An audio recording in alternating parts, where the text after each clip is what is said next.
یادم آید تو به من گفتی از این عشق حذر کن، لحظه ای چند بر این آب نظر کن. آب آینه عشق گذران است، تو که امروز نگاهت به نگاهی نگران است.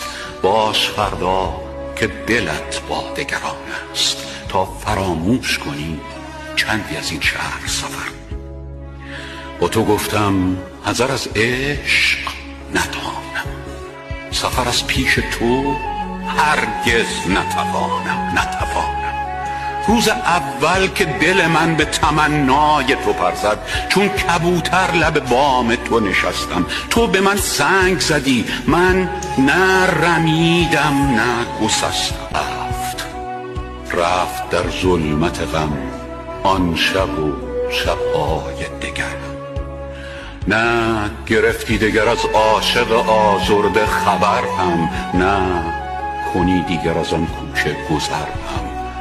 بی تو اما به چه حالی من از آن کوچه گذشتم.